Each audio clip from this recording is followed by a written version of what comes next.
What's good, YouTube? The Truth here, and I'm back with another video. If you're new to the channel, make sure you like, comment, subscribe.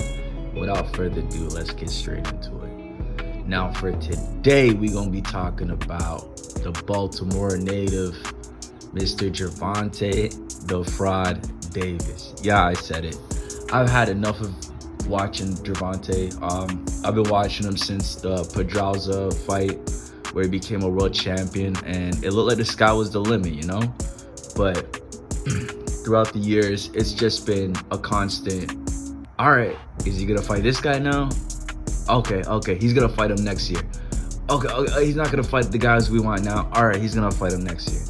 Oh, he has something going on, he has a court case, we'll fight him this year. And it got to the point where he's 30 years old, no notable wins. Every notable win he has an asterisk next to it. Ryan Garcia, weight drain, rehydration clause, and catch weight.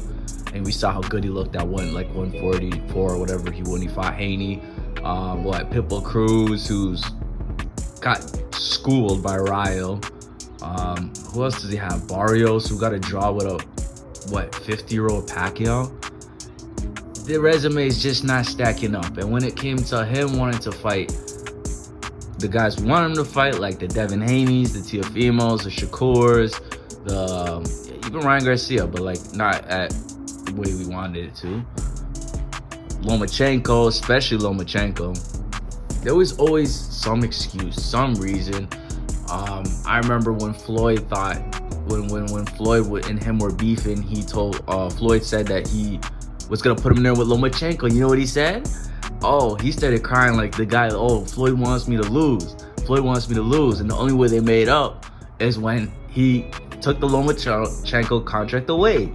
And I'm like, bro, this guy's been doing it for so long. It's been so blatant. I remember when we were pushing for the Devin Haney fight, he keeps making excuses. First is, oh, you gotta take a contract. Devin's like, all right, 20 mil, I'm with Turkey. Then the money issue's out the way, and he's like, oh, I want 2 Ferraris. And then the weight issue is in the way. Oh, you weigh too much. Tank is a 135er, he's not a 140. But now he's fighting a Jake Paul guy who is like 60 pounds more than him. So everything he says, every excuse he puts, it's just contradicting. That's all it is. And I hate to say it, but I'm gonna say it. The sport is probably better off without him, because at this point, you're basically scamming the fans. You're not giving them the fights they want to see. Who the hell wants to see fights where it's like, okay, there's like no chance this other guy's gonna win, okay? No chance. And it's just not entertaining. I don't want to see that. Of course, the knockouts are fun and all that, but like, all right, if you're gonna be that, leave the belts alone. Stop talking like you're this big bad guy. Like, oh, I beat all them boys. Oh, I got a 7 contract. I got a contract with like 7 names, and he says all the names we want him to fight, but hasn't fought any of them. So honestly, it's just a scam. It's just a scam at this point. Like, bro, you're basically Jake Paul. You're Jake Paul. And I remember I used to compare him to Canelo, but honestly, like, at least Canelo has names. At least Canelo he actually fought some guys. Like, there's actually good names I can name off his resume. Who the hell can I name off Tank's resume? Who is gonna hold weight? Okay, he finally got touched with Lamont Roach, and you know what he did? He ran away from the rematch. Okay, and let's be real, he lost that fight. Like, point blank, period. He lost that fight. There's no way around it. You can say, oh, it was close. No, he lost that fight. All right, everyone knew it in the building. Everyone's faces. You can't lie. Scored it again. Scored it 4 times. Even without the knockdown, he still lost the fight. Okay, so I believe he got a cherry pick gone wrong with that fight.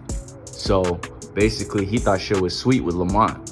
And a lot of people did. So did I. I thought it was all like, all right, who's this guy? He's bringing him up in weight. It's gonna be easy. But Lamont, we were sleeping on him.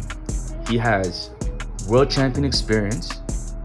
He's been in there with not the biggest stage as a Tank stage, but he's had more experiences than guys like Pitbull, Frank Martin, Ryan. Like, he's been in fights where it's like, all right, I could lose this fight, or it's like, okay, this is a world champion fight. Like, there's a lot on the line, right?